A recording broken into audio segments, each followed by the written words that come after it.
अस्सलाम वालेकुम नाज़रीन, प्रोग्राम बोन हेल्थ के साथ डॉक्टर ख्वाजा साजिद असलम हाजिर हैं।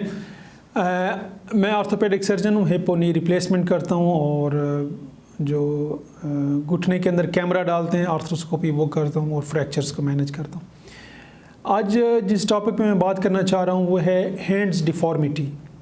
हाथों की उंगलियाँ आपने बहुत से लोगों की देखी होंगी कि वो सीधी नहीं है, टेढ़ी हैं, या उनमें नोड्यूल्स बने हुए हैं, या उंगलियां टेढ़ी हैं, या रिस्ट टेढ़ी है, थंब टेढ़ा है।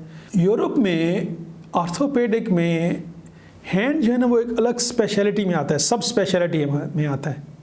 सिर्फ हैंड देखने में सिर्फ एक हाथ है, बट जब आप इसके बारे में पढ़ते हैं तो आपको लगता है कि ये तो एक पूरा फील्ड है, एक इतना बड़ा डिपार्टमेंट है और इतना बड़ा फील्ड है एक हाथ, कि कुदरत ने और अल्लाह ने इसको ऐसे खूबसूरत अंदाज में और ऐसे फ़ाइन तरीके से बनाया है। इसकी मूवमेंट्स की 5 उंगलियां लेकिन डिफरेंट डायरेक्शंस में मूव करती हैं। हर उंगली का अपना एक फंक्शन है और इट्स सो फाइन कि बंदा हैरान रह जाता है। ये जो डिफ़ॉर्मिटीज़ हैं, अगर हम इसका ज़िक्र करें, इसकी तो बहुत सारी वजूहात हो सकती हैं। अगर हम बात करें सिर्फ ट्रॉमा की कि चोट लगी है, तो बाद दफ़ा ये छोटे जॉइंट्स जो है ना ये निकल जाते हैं, या सब लक्स अपने पूरे नहीं निकलते, आधे निकल जाते हैं, तो लोग उसको निगलेक्ट करते हैं, अच्छा ठीक हो जाएगा खुद ब खुद। तो खुद ब खुद तो कोई चीज़ ठीक नहीं होती है।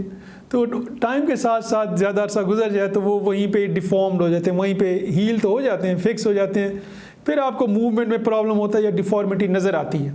बाज़ दफ़ा फिर वो बहुत मुश्किल होती है ट्रीट करना उसको, अगर आप लेट स्टेज में लेके आते हैं। और वजूहत हो सकती हैं कि जो आपने बहुत सारे specially middle age old age patient में देखा होगा, जो डिस्टल पार्ट है ना ये उंगलियों का, यहाँ पे आपको छोटे छोटे डंबल्स टाइप नज़र आती हैं, छोटे छोटे नोड्यूल्स नज़र आते हैं, यहाँ पे या इस जगह पे नोड्यूल से नज़र आते हैं आपको डंबल से। वो निशानी होती है आर्थराइटिस की। जो जिन बूढ़े लोगों को कूल्हे की हड्डी का या घुटने का आर्थराइटिस होता है, गंठिया जिसको कहते हैं, तो उनमें उनके उंगलियों का भी आर्थराइटिस हो जाता है। तो उनको वही उसकी ये निशानी होती है, ये छोटे छोटे डंबल्स टाइप बन जाते हैं, ऑस्टियोफाइट्स बन जाते हैं। ये एक डिफॉर्मिटीज़ होती हैं। तो फिर उनको ग्रिप करते हुए, हाथ को बंद करते हुए, खोलते हुए पेन होता है। उसके अलावा जो अहम चीज़ है वो है हाथ का इन्फेक्शन। अब यूरोप में, चूँकि मैं ज़्यादा अर्सा यूरोप में रहा हूँ, तो यूरोप में तो कॉमन है डॉग एंड कैट बाइट, क्योंकि पेट्स रखे होते हैं उन्होंने, डॉग या कैट, तो उसके स्क्रैच करने से कुछ लोगों को इन्फेक्शन हो जाता है हैंड का। हमारे मुल्क में चूँकि इतने लोग पेट्स नहीं रखते हैं, डॉग्स या कैट, तो यहाँ पे लेबरर्स में कॉमन है, कोई इंजरी हुई छोटी सी या कोई चीज़ लग गई और उसको उन्होंने निगलेक्ट किया, तो चंद दिन के बाद उसमें इन्फेक्शन हो गया हैंड में। हैंड इन्फेक्शन, जैसे मैंने कहा ना, आर्थोपेडिक में सब स्पेशलिटी है और बहुत मोस्ट ऑफ द टाइम ये चीज़ निगलेक्ट हो जाती है। ये चीज़ लोग इसको अंडरमाइन करते हैं, अंडर एस्टिमेट करते हैं कि ठीक है ये ठीक हो जाएगा या बाद में देख लेंगे। हैंड का इन्फेक्शन बाकी जिस्म की हड्डियों से या जिस्म के हिस्से के इन्फेक्शन से बिल्कुल मुख्तलिफ है।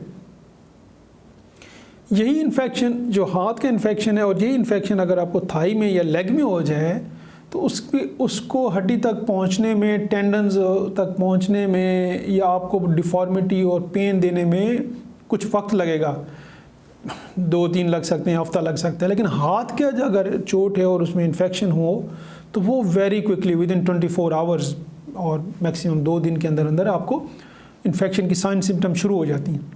तो इसलिए हैंड इसलिए इम्पॉर्टेंट है बाकी जिस्म से, इसलिए मुख्तलिफ है कि इसमें इन्फेक्शन बड़ी क्विकली हो जाता है, बड़ी तेज़ी से हो जाता है, और इसलिए भी मुख्तलिफ है कि इसके इन्फेक्शन को ट्रीट करना ज़्यादा मुश्किल है एज़ कम्पेयर टू इन्फेक्शन किसी और जगह हो आपको, तो इसको ट्रीट करना और ज़्यादा मुश्किल होता है। और मतलब इससे भी अबव ऑल के बहुत से लोग इसको डिटेक्ट नहीं कर पाते ऑन टाइम। वो कहते हैं अच्छा इन्फेक्शन है, अच्छा ये आप इसको धोएं छोएं, ये मरहम लगाएं, ठीक हो जाएगा। तो ऐसा नहीं है। इसलिए हाथ का अगर इन्फेक्शन हो या हाथ की कोई चोट हो तो इसको आप निगलेक्ट मत करें, इसको ईजी मत लें। आप ये मत कहें कि ये बाकी जिस्म के इन्फेक्शन की तरह है जो ठीक हो जाएगा, ऐसा नहीं है। जो हाथ के इन्फेक्शन के बाद जो डिफ़ॉर्मिटी होती है, जो उसके आफ्टर इफेक्ट्स होते हैं, वो ज़्यादा वर्स होते हैं, क्योंकि इसमें आपकी डिफ़ॉर्मिटी ज़रूरी नहीं है कि आपको नज़र आए, इसमें आपका फंक्शन कंप्रोमाइज़ होता है। जिस तरह मैंने कहा ना कि हाथ की हर उंगली का अलग फंक्शन है, थंब का अलग फंक्शन है, तो वो फंक्शन आपका कंप्रोमाइज़ होता है और वो डिपेंड करता है कि आपकी जॉब एक्टिविटीज़ क्या हैं। आप पियानो बजाते हैं, आप म्यूजिशियन हैं, आप टीचर हैं, आप लेबरर हैं, आप वाइट कॉलर जॉब है, तो ये सारी चीज़ें मैटर करती हैं।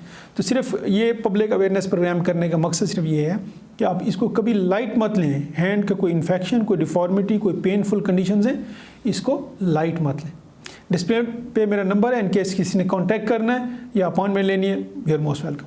Thank you.